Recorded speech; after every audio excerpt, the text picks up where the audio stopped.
de la Fédération des CIDF, je vais prendre la parole quelques instants pour présenter le contexte de notre réseau. Séverine Liétard, tout à l'heure, nous a parlé de l'histoire, effectivement, de ce réseau, cette histoire très riche, et je vais, en reparler en situant notre réseau à l'actuel dans son contexte. Donc c'est avec, Madame la Ministre, avec beaucoup d'émotion et de fierté que je m'adresse à vous, qui êtes pour l'essentiel membres du réseau. D'émotion car après des décennies de mobilisation et de combat en faveur des droits des femmes, je préside à un moment qui est un moment charnière de l'histoire des CIDF, le réseau des centres d'information sur les droits des femmes et des familles, réseau auquel je suis particulièrement attachée pour avoir été dans mon département à l'initiative de la création du CIDF de mon département. De fierté aussi car les CIDF ont montré depuis 50 ans à quel point leur présence était fondamentale, voire primordiale pour les femmes aujourd'hui en France. Et j'aimerais revenir quelques instants sur le contexte de la création des CIDF avec l'histoire passionnante, mais encore largement méconnue, que Séverine Liétard donc nous a raconté il y a un instant. En 1972, les femmes devaient acquérir le droit à la contraception, le droit de travailler et de disposer d'un compte bancaire sans l'autorisation de leur mari. Elles aspiraient à travailler et à renforcer leur autonomie, y compris et surtout à disposer de leur corps. Nous sommes en 72. L'histoire des CIDF est étroitement liée à l'histoire des droits des femmes dans notre pays ces 50 dernières années. Les CIDF sont nés d'une volonté politique, d'abord les CIF, puis les CIDF, qui vont fonctionner tout au long de leur histoire en lien très étroit et privilégié avec l'État. Et à cet égard, je tiens à remercier le partenariat de très grande qualité que nous avons toujours avec le ministère des droits des femmes. Les CIDF ont été créés avec l'ambition de renforcer l'accès des femmes aux droits et à leur insertion professionnelle partout en France. Et très rapidement, ils ont su asseoir leur légitimité dans tous leurs domaines d'intervention qui se sont très largement étendus au-delà des droits fondamentaux. Alors, les CIDF ont une approche féministe et un accompagnement global des femmes, pluridisciplinaire, ça vous a été dit tout à l'heure, professionnel, et nous redonnons, les CIDF redonnent aux femmes leur entière capacité à agir, c'est-à-dire les aident à être en pleine autonomie. Aujourd'hui, le réseau continue de se structurer et de s'implanter durablement sur l'ensemble du territoire national, y compris outre-mer. C'est ainsi que 110 centres, alors je dis 110, c'est peut-être 109, c'est peut-être 108, parce que ça change un petit peu tous les jours. Peut-être pas tous les jours, mais tous les 15 jours. 110 centres, 13 fédérations régionales et plus de 2300 permanences qui accueillent et accompagnent des centaines de milliers de femmes chaque année. Des centaines de milliers de femmes. Et je suis particulièrement fière du travail que le réseau a accompli, du chemin qu'il a su parcourir.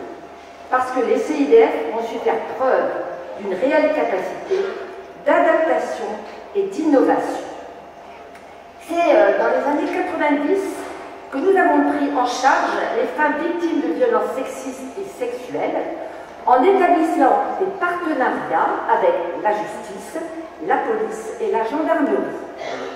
Ces partenariats se sont considérablement développés ces 10 dernières années, en particulier grâce à la formation des personnels, la mise à disposition d'intervenants sociaux dans les commissariats et gendarmeries, et la gestion qui est faite par un certain nombre de CIDF, du TGD ou du BAR.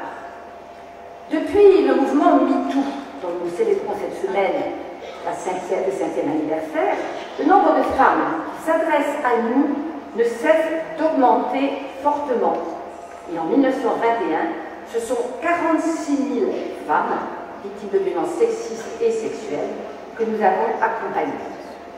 Il faut noter, et c'est un point très important, que bien que le nombre de plaintes ait cru de plus de 40% ces dernières années, le nombre de condamnations a baissé et ce sont 80% de ces plaintes qui sont classées sans suite. Inutile de préciser à quel point c'est extrêmement préoccupant.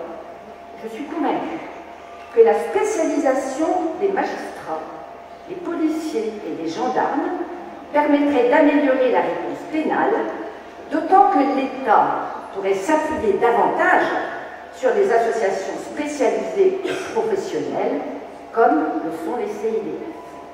En effet, nos centres sont en première ligne pour informer les femmes sur leurs droits, sur les procédures, leur offrir un accompagnement psychologique, les aider à se maintenir dans l'emploi, et j'ose dire, Madame la Ministre, que j'y retrouve la philosophie de votre pacte pour les droits.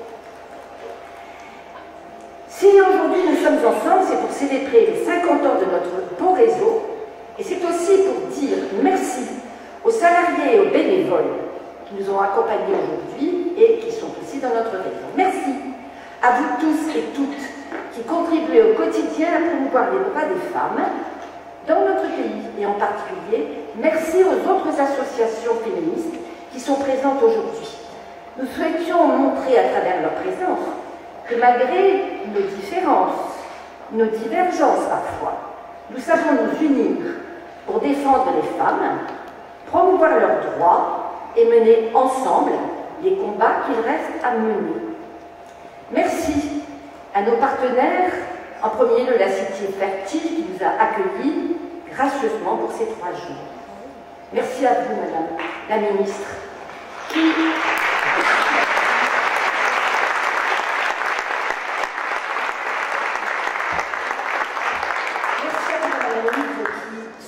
cet événement aux côtés de la région Île-de-France. Je vous dis que nous allons accueillir Mme Pécresse dans un instant, la ville de Pantin et la ville de Paris. Je tiens à remercier aussi chaleureusement, ils ont été extrêmement présents, nos partenaires privés qui nous ont accompagnés dans cette belle aventure, les agences Glanom et Ganzer, la Fondation des Femmes, la Fondation Raja, ONU France, Marguerite et compagnie, Rouge-Gorge, Médiatransfert, JC Deco, Femmes ici et ailleurs, 50-50 et Emmaüs. Merci aux intervenants qui nous font l'honneur de leur présence. Et avant de céder la place à Madame Pécresse, nous avons souhaité donner la parole aux personnes qui ont été reçues par les CIDF, parce que ce sont elles qui en parlent le mieux.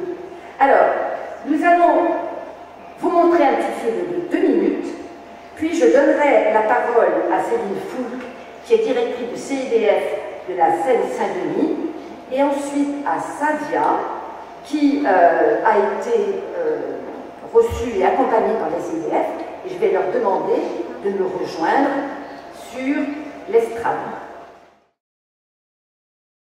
C'est important que le CDFF soit là, vraiment, parce qu'il y a trop de femmes qui ne connaissent pas leurs droits, trop de femmes qui ne connaissent pas le droit de leurs enfants, trop de femmes qui sont toutes seules et qui savent, enfin, on ne sait pas à quoi on a accès, même si on va sur Internet, on n'y comprend rien du tout.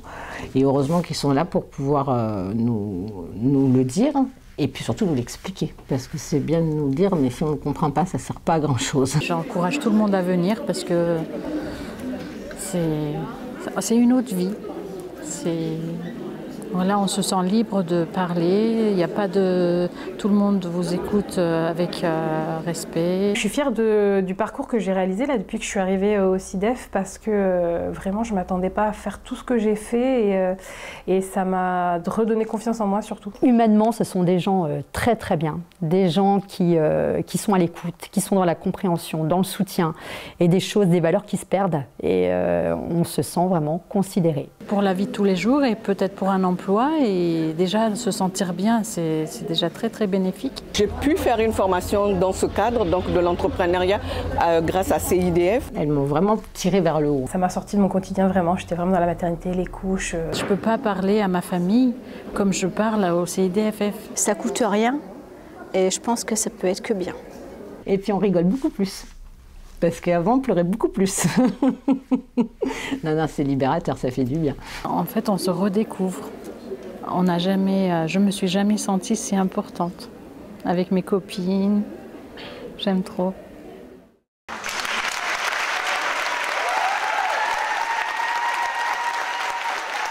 Nous avons souhaité participer et partager aussi un moment important, essentiel avec Sadia, qui a accepté d'être avec nous aujourd'hui, de témoigner de ce qui s'est passé pour elle, de ce qu'elle a fait avec nous aussi. Et donc je vous remercie d'avance vraiment de la remercier chaleureusement. Soutenez-la puisqu'elle est un petit peu stressée, donc merci beaucoup.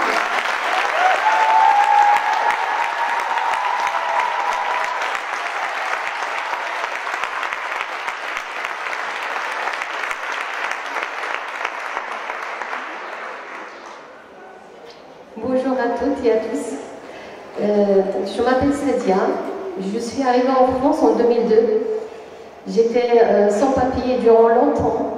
J'ai réussi quand même à travailler, à faire ma vie comme femme et de réussir à travailler pendant longtemps. Et mon petit calvaire, malheureusement, de quoi je suis venue aujourd'hui partager avec beaucoup de femmes. Il a commencé en 2011, après 4 mois de mariage et 3 mois de grossesse de mon premier enfant. Le premier coup est arrivé sur mon ventre, sur mon enfant qui a 3 mois de grossesse. Et mon calvaire a commencé là. Et malheureusement, je peux dire, excusez-moi, heureusement j'ai rencontré des femmes qui m'ont orientée vers la maison du droit de CDFF à Astin. Avant, j'étais avec l'association de Femmes sans frontières. Je remercie aujourd'hui Madame Malika qui m'a orientée vers la maison du droit. Et j'ai resté longtemps parce que j'ai vécu le calvaire avec le papa de mes enfants, aujourd'hui que je ne peux pas dire. J'ai eu du mal à dire mon mari. Donc on m'a beaucoup accompagnée, on m'a beaucoup poussée vers les portes pour arrêter ce calvaire. Et j'ai pas pu malheureusement parce que j'ai eu la peur, j'ai eu la crainte toujours à la maison. Pour moi comme pour mes enfants, parce que chaque fois on me menace de m'enlever mes enfants si je pars. Et si je vais aller voir des autres services. Et je faisais tout en cachette. J'ai réussi quand même en fin 2015, au retour de notre première vacances en famille au Maroc, chez notre famille tous les deux. Et en septembre, malheureusement en 2015, il m'a encore repris le coup. Et c'est là où j'ai dit stop, que je ne peux plus continuer comme ça, parce que j'avais 2 enfants à l'époque.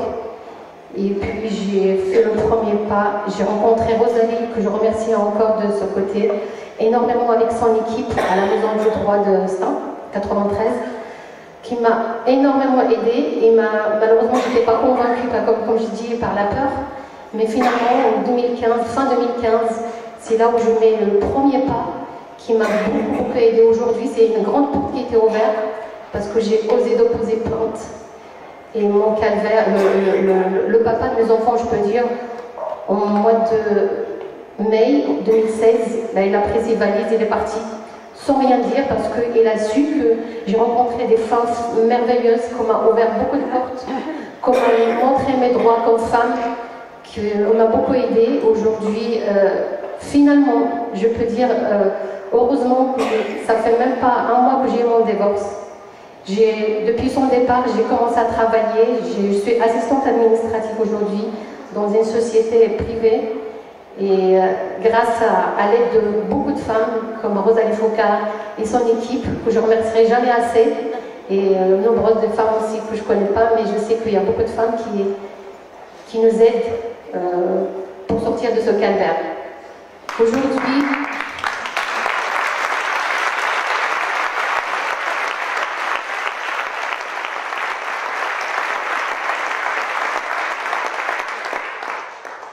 la dernière chose à dire qu'aujourd'hui, malheureusement, je sais qu'il y a beaucoup de femmes, je connais même de mon entourage, qui vivent la même chose que moi, qui n'osent pas faire la même chose que j'ai fait en 2015, que je les encourage à faire le premier pas parce que c'est la première porte à s'ouvrir pour l'avenir, pour une vie familiale, pour une vie d'une femme normale comme tout le monde. C'est le conseil que je peux donner aujourd'hui à beaucoup de femmes qui sont partout, malheureusement, qui sont maltraitées. Je peux dire, j'ose dire cette phrase.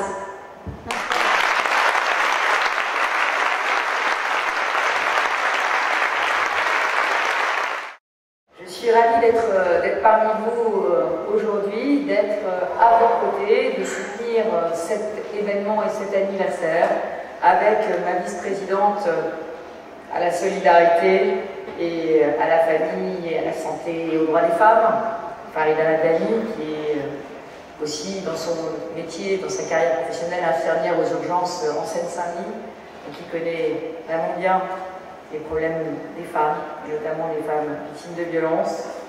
Je voudrais saluer aussi notre déléguée spéciale à l'égalité femmes-hommes de la région, Charlotte. Ah, elle n'est pas là. Mais elle fait un très beau travail, vous allez voir, je vais vous en parler.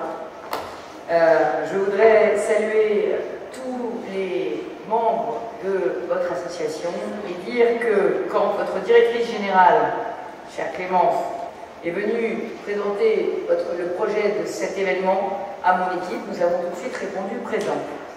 C'est 50 heures qui se confondent avec 50 années d'existence pour les centres d'information pour les droits des femmes et des familles. Lors de leur création, on était encore, pour toutes les femmes, dans l'époque des demi-droits. On avait encore des avortements clandestins. On avait encore le déni face à la violence, et notamment face aux violences intrafamiliales. C'était l'époque du plafond de béton, l'époque du sois belle et tais-toi. Depuis, beaucoup de choses ont changé, beaucoup de choses ont avancé. Et vous avez fait avancer beaucoup de choses. Alors vous pouvez être fiers du travail accompli. Et je le dis devant la ministre des droits des femmes, que je n'ai pas saluée, je voulais lui dire que nous, on est toutes là pour faire tout cela pour faire avancer une cause qui transcende tous les clivages partis. Alors, je sais que vous êtes fiers. Vous êtes fiers d'avoir alerté, vous êtes fiers d'avoir informé, vous êtes fiers d'avoir épaulé des femmes qui se pensaient, comme vous, perdues, rongées par la culpabilité, persuadées d'être responsables alors que ça n'avait pas lieu d'être, ou alors freinées dans leur émancipation. Aux femmes, vous avez rappelé leurs droits. Vous avez dit ces droits sont indiscutables, inaliénables, revendiquez-les, assumez-les, n'ayez plus peur. Et dans ce long combat pour l'égalité, il y a un nom qui me tient particulièrement à cœur, c'est celui de Simone Veil. Simone Veil qui m'a pris sous son épaule quand je suis devenue jeune députée. Simone Veil qui m'a soutenue et qui m'a formée dans beaucoup de mes combats politiques. Simone qui avait et qui m'a confié avoir eu très souvent le sentiment d'être une femme alibi dans l'univers politique, dont je confirme, et vous savez, qu'il reste marqué par un certain nombre de réflexes sexistes. Mais comme beaucoup, et beaucoup trop d'univers, tous les univers de pouvoir en réalité. Bref, s'il y a eu des progrès incontestables, il reste encore de nombreux obstacles à franchir. Et puis il y a les retours en arrière possibles, comme nous pouvons le craindre sur la question de l'avortement aux États-Unis ou même dans certains États européens. Mais aussi et surtout, il reste tout à faire dans plusieurs pays du monde, là où les femmes sont des sujets mineurs, là où elles sont totalement discriminées. Et avec vous, cet après-midi, je veux rendre hommage à Masha Amini et à toutes ces femmes iraniennes qui, au péril de leur vie, se révoltent pour ne plus être traitées comme des fantômes. Et je voudrais aussi qu'on applaudisse les hommes iraniens qui se lèvent pour discuter les femmes de liberté.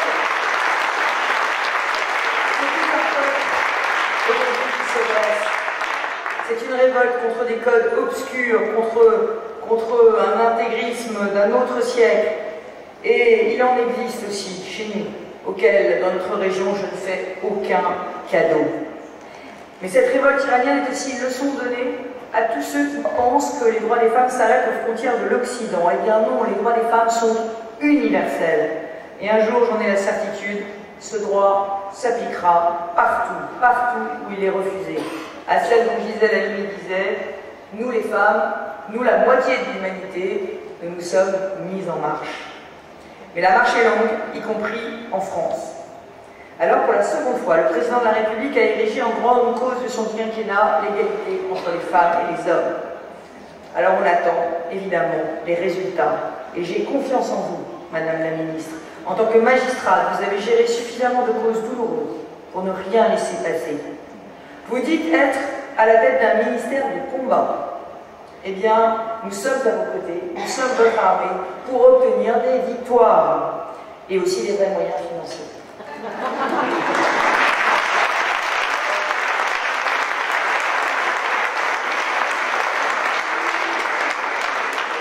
En Espagne, contre les violences sexistes et sexuelles, c'est 700 millions d'euros par an, 16 euros par habitant consacrés à la lutte contre les violences conjugales. On en est à 5 en France, donc il y a encore des marges de manœuvre.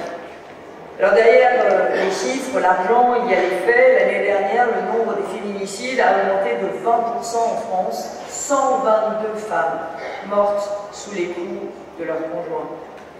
En 2022, on compte déjà plus de 80 victimes.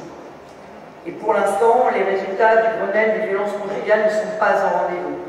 Et je ne parle pas de la délinquance du quotidien, dont les femmes et les jeunes filles sont les proies faciles. Rendez-vous compte, une francilienne sur 3 déclare avoir subi du harcèlement ou des violences sexistes et sexuelles dans les espaces publics au cours de cette année. Une femme sur 3 au cours de cette année. Alors disons-le fermement ici, les femmes n'en peuvent plus d'être des cibles. Cibles de conjoints violents, mais aussi cibles des frotteurs du métro, des harceleurs de rue, cibles de sarcasme, cibles d'intimidation.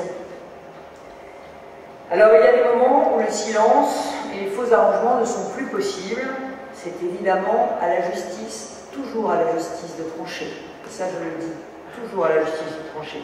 Mais sans le mouvement MeToo et tous les autres mouvements, on serait encore dans le verbiage « voilà la vérité ». Ces dernières années, de nombreuses lois qui vont dans le bon sens ont été adoptées. L'arsenal juridique est là, mais les moyens judiciaires et les moyens opérationnels ne sont pas encore à la hauteur du défi.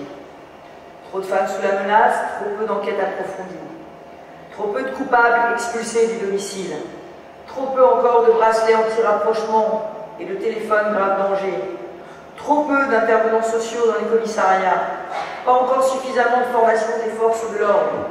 Grâce à Clémence Pajot et au centre Bertine Leclerc, la région a fait l'audit des commissariats à la demande de la préfecture de police. Et nous sommes en train de former un certain nombre de gendarmes. Mais nous pouvons encore faire plus, faire davantage. Les femmes subissent de plein fouet le malaise et le manque de moyens de la justice française. Alors je ne doute pas de la bonne volonté gouvernementale, mais il faut accélérer. Il faut regarder comment les autorités espagnoles se sont saisies de cette question des violences familiales, avec la création d'une juridiction spécialisée, avec le suivi du danger, avec des campagnes de communication puissantes. L'exemple espagnol nous montre la voie. Et on peut le faire aussi avec les collectivités territoriales qui sont sur le terrain, qui demandent à aider. Au niveau régional, nous en avons fait notre combat. J'ai parlé du centre Bertine Leclerc, qui est l'organisme associé de la région, grâce auquel nous nous sommes dotés d'un observatoire régional des violences faites aux femmes. C'est un centre qui multiplie les campagnes de sensibilisation dans les lycées, dans les centres de formation d'apprentis. Tu m'aimes, tu me respectes, le violentomètre. Toutes ces campagnes sont des campagnes contre le cyberharcèlement. Ce sont des campagnes qui sont très importantes et qui s'ancrent dans la vie d'aujourd'hui, où les menaces sur les femmes changent et évoluent. Avec les réseaux sociaux, elles prennent des formes extrêmement nouvelles et elles touchent des jeunes de plus en plus jeunes. Nous avons malheureusement un chiffre qui est extrêmement préoccupant. Nous avons une montée très forte des suicides chez les jeunes filles, très forte. Et cette question de la santé mentale des jeunes filles, elle doit nous interpeller tous et toutes ici, parce qu'elle renvoie à beaucoup de nouveaux moyens de les harceler et de les mettre en danger. Alors, bien sûr, rien n'est possible sans le travail inestimable des associations. C'est pour cela que, évidemment, je les aide puissamment. Elles agissent dans nos cités, elles agissent dans nos territoires ruraux. Nous avons mis en place le 3117, un numéro d'alerte pour les transports, instaurer des arrêts de bus à la demande, la nuit, pour que les femmes puissent être déposées plus près de chez elles. Nous avons doublé le nombre de logements sociaux pour les femmes victimes. Nous leur proposons ainsi qu'à leurs enfants, parce que les enfants sont aussi des victimes collatérales de violences, et on n'en parle pas assez. On parle des violences faites aux femmes, mais On parle peu de ce qu'on peut apporter aussi aux enfants dans leur stress post-traumatique. Alors oui, il faut proposer aussi aux enfants des secours de répit et un accompagnement juridique et social dans le parcours judiciaire. D'ailleurs, la région va demander aux chercheurs franciliens de travailler avec des pédopsychiatres sur cette question des violences faites aux enfants. Voilà quelques exemples d'actions de la région parmi tant d'autres.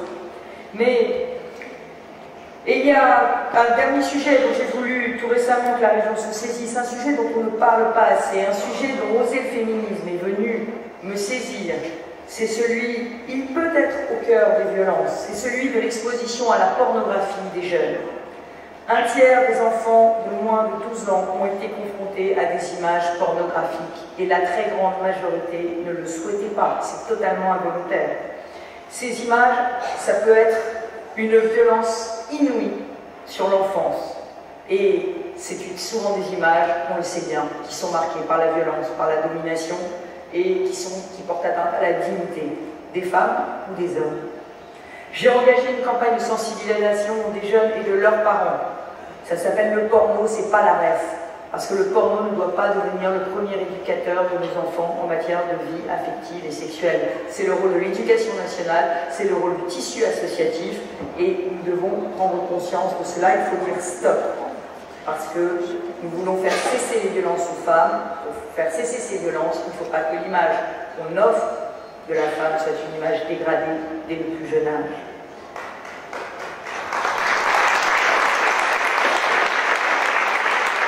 Alors oui, la première priorité, c'est la protection des femmes, mais nous ne sommes pas des victimes. La seconde, c'est d'abord celle de l'égalité professionnelle et de la réussite. Au niveau de la région, j'ai voulu la parité. Quand je suis arrivée, il y avait 14 directeurs, il y avait une femme. Bon, aujourd'hui, nous sommes totalement paritaires. Je l'ai voulu aussi, j'ai aussi voulu pour tous les personnels féminins de la région organiser un rattrapage salarial, parce qu'à poste égal, les femmes étaient moins payées, même dans une collectivité territoriale, même dans des statuts publics. En 2020, notre région a vu sa politique d'égalité professionnelle récompensée par le label AFNOR de l'égalité professionnelle. Pourquoi je vous parle de ma région? C'est parce qu'il faut d'abord balayer devant sa porte. Il y a tellement de gens qui donnent des leçons à la terre entière, mais quand on leur demande ce qu'ils font dans leur propre structure, ils sont beaucoup moins exigeants pour leurs propres équipes. Alors le constat, on connaît, taux de chômage des femmes supérieur à celui des hommes, une femme sur 3 qui occupe un emploi à temps partiel, plus souvent subi que choisi, la pauvreté des femmes isolées qui s'accentue, l'augmentation des mamans solo épuisées entre le travail, les enfants, les tâches domestiques, l'écart moyen des salaires qui reste de 20%. Alors on dit, ah oui, mais c'est pas vrai, parce qu'à travail égal, salaire quasiment égal. Ben oui, mais évidemment, les fonctions hiérarchiques demeurent à plus de 60% occupées par des hommes. Bref, l'égalité économique et salariale n'est toujours pas acquise. 10 ans après la loi Copé-Zimmermann, il y a eu la loi Rixain, obligation minimale de 30% de femmes au sein des instances dirigeantes. Il y a l'index de l'égalité professionnelle qui est un premier pas pour changer les mentalités.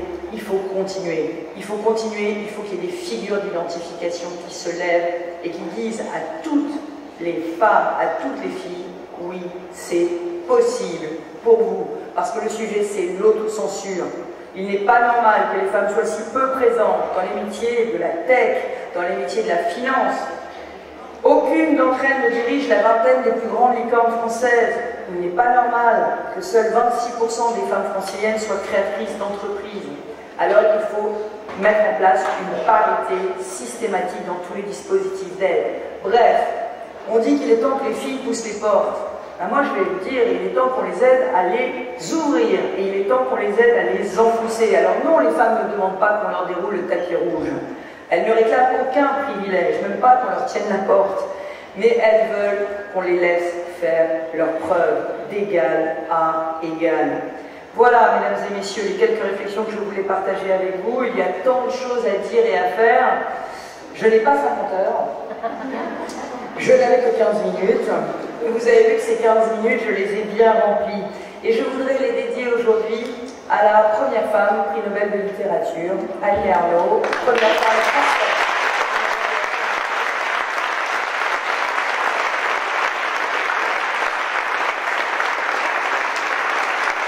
Alors pourquoi Annie Ernaux? Parce que Annie Ernaux, Elle a raconté sa vie, oui, mais elle a raconté sa vie. Elle a une voix singulière, elle a parlé avec sa voix de femme, et elle a été la voix des femmes. Alors par-delà tous les clivages politiques, moi j'admire très profondément l'immense écrivaine, et je crois que c'est une fierté pour toutes les femmes de France. Merci à tous. Mesdames et messieurs, merci de m'avoir convié aujourd'hui à cet anniversaire et vous savez que je n'aurais manqué cette occasion pour rien au monde. Et maintenant, je ne vais pas dire ce que j'avais prévu de dire. Parce que le témoignage de Sadia tout à l'heure a réveillé en moi un souvenir. C'était il y a 3 ans, à Bar-le-Duc, au tribunal de Bar-le-Duc. Et je vois ma collègue qui était juge d'application des peines à Bar-le-Duc à l'époque, ici présente.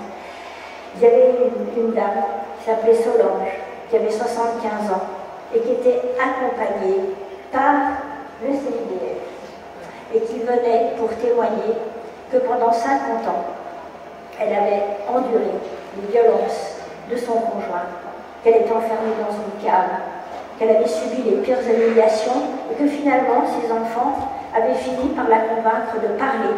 Et elle s'était rendue au CIDF. Et au CIDF, elle avait trouvé là une main tendue, une aide et finalement la voie vers la liberté. Et aujourd'hui, je pense particulièrement à Solange et j'espère qu'elle nous entend.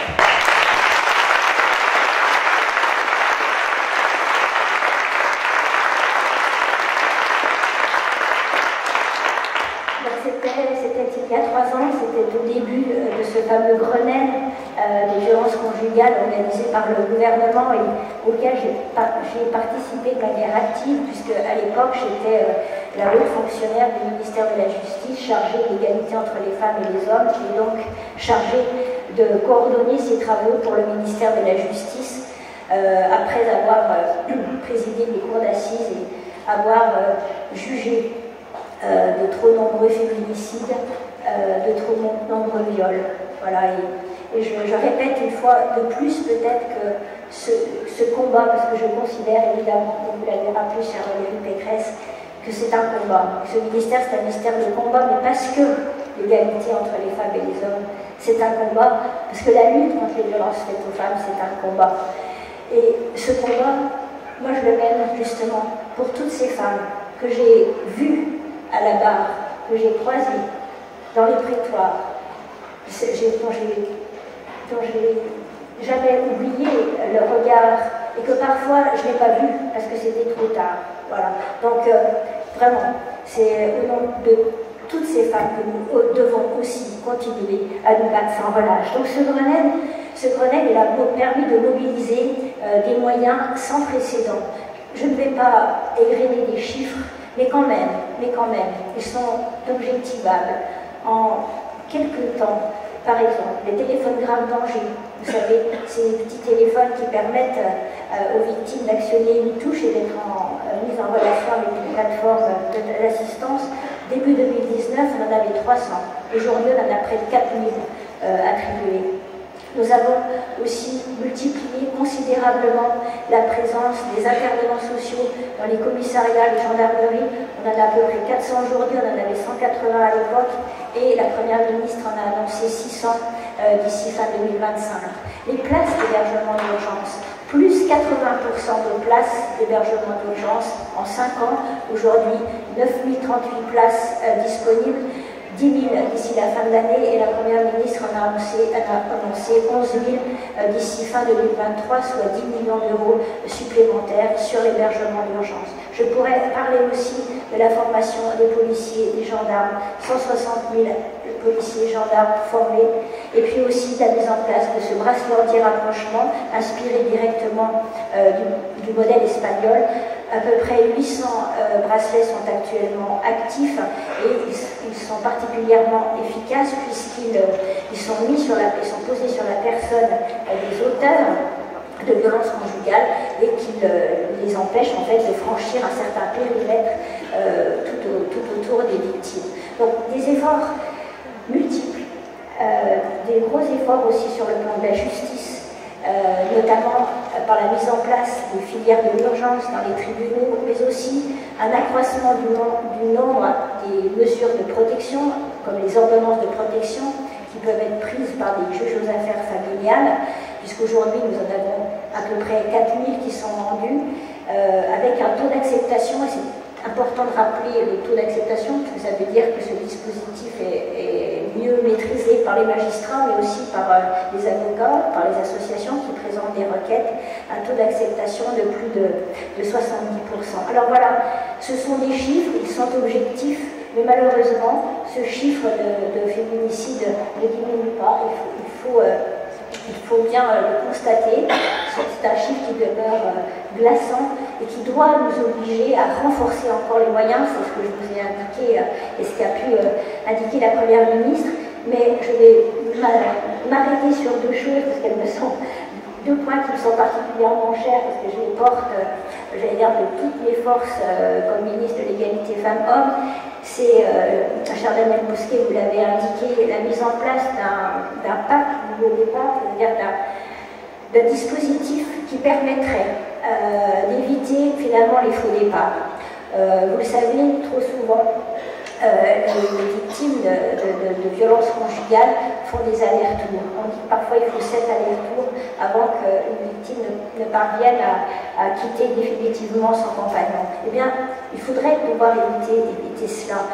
Mais nous savons qu'il est difficile de partir. Il est difficile de partir parce qu'il y a cette emprise psychologique, souvent cette dépendance psychologique dans laquelle peut se trouver la victime, qui a été humiliée, dégradée pendant des années. Beaucoup de femmes ont dit qu'elles se sentaient comme une serpillière. Comment voler de ses propres ailes quand on se sent comme une serpillière? Et puis aussi, bien sûr, une réalité matérielle, financière, qui n'est pas facile, et ce qui fait que, eh bien, on retourne, mais pour subir peut-être parfois l'irréparable. Et donc, ce pacte nouveau départ, il a pour objectif de pouvoir déclencher un certain nombre de mesures d'ordre social, qui peuvent être de l'ordre d'une allocation, une aide pour la garde des enfants, une aide au retour à l'emploi ou à la formation, un accompagnement psychologique, éventuellement aussi des mesures relatives à la santé, et qui pourraient se déclencher automatiquement, mais sur mesure, à partir du moment où une victime aurait une mesure de protection. Et c'est ce pacte que nous allons construire, bien sûr, avec mes collègues ministres, et expérimenter sur 4 ou 5 territoires avant de pouvoir le généraliser. Cela sera facilité, et ça me permet de vous présenter cet outil qui sera, à mon avis, très intéressant. Cela sera facilité car la Première ministre va installer à la fin de l'année un comité interministériel des droits des femmes. C'est-à-dire qu'elle va présider cette instance qui va mettre tous les ministres autour de la table et un véritable plan égalité femmes-hommes sera décliné sur les 5 ans à venir, c'est-à-dire avec différentes rubriques, la lutte contre les violences, l'égalité économique, la santé et l'éducation. Voilà, et donc ce comité permettra de décliner un plan d'action et j'en assurerai le pilotage, le suivi, et compter sur moi pour effectuer un suivi de manière stricte et resserrée avec des objectifs, des indicateurs et un suivi.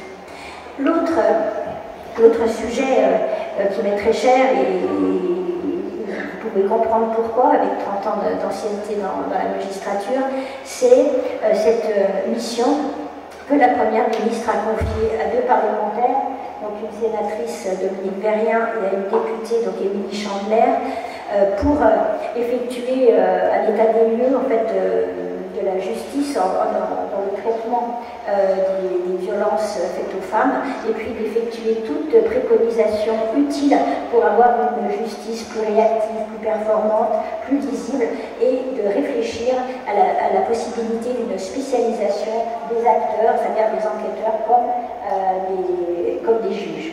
Et je suis particulièrement attachée à cette mission que je vais suivre avec, j'allais dire, la plus grande attention, parce que je maintiens que ces violences ne sont pas des violences comme les autres et qu'il faut une violence particulière, il faut un traitement particulier. C'est d'ailleurs dans ce sens-là aussi que les enquêteurs verront les enquêteurs spécialisés dans la police gendarmerie verront aussi leur nombre doublé d'ici 2025. Donc vous voyez un certain nombre d'objectifs et beaucoup de pain sur la planche.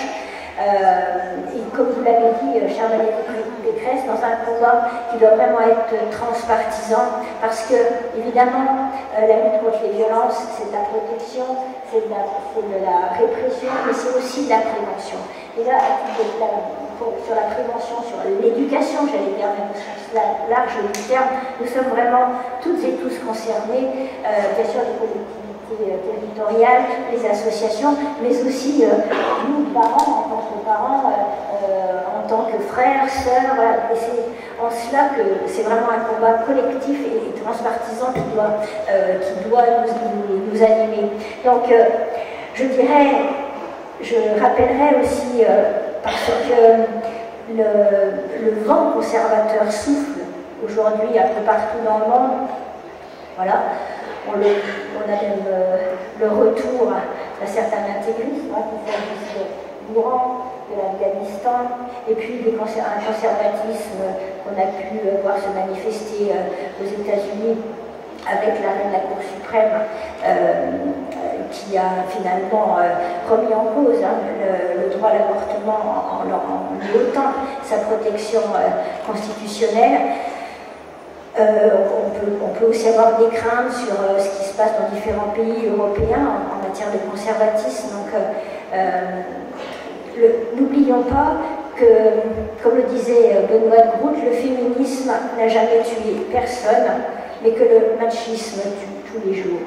Et donc, c'est bien aussi dans ce sens-là que nous soutiendrons la constitutionnalisation du droit à l'avortement.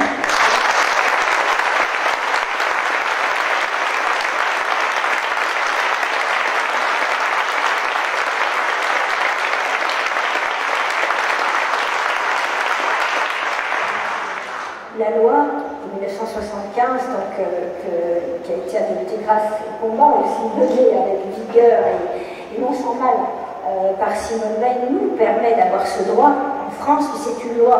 Et comme j'aime bien le dire souvent, ce qu'une loi peut faire, une autre loi peut le défaire. Et donc, il y a 2 ans, je pense qu'aux États-Unis, on ne pensait pas qu'il pouvait y avoir un danger sur ce droit à l'avortement. Et aujourd'hui, en France, on nous dit, mais non, n'ayez pas peur, vous êtes bien protégés par la loi. Eh bien non, parce que nous savons justement que les droits des femmes ne sont jamais définitivement acquis et que dès que les conservateurs reviennent au pouvoir,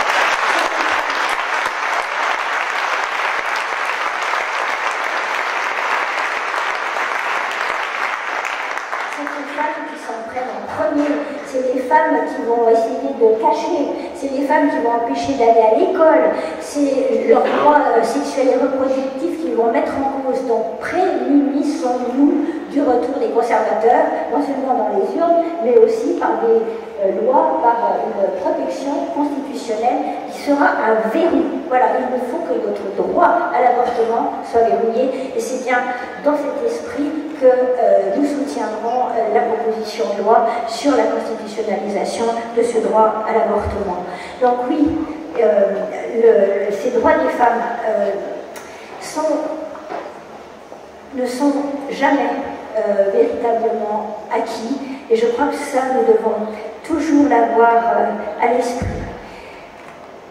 Et il me semble aussi que ce combat, c'est un combat éminemment républicain, et qui doit effectivement toutes et tous nous rassembler. Et je terminerai peut-être en faisant référence aussi au ministère qui est le mien, parce que je suis assez fière du titre qui est le mien, c'est-à-dire ministre de l'égalité entre les femmes et les hommes, de la diversité et de l'égalité des chances. Voilà.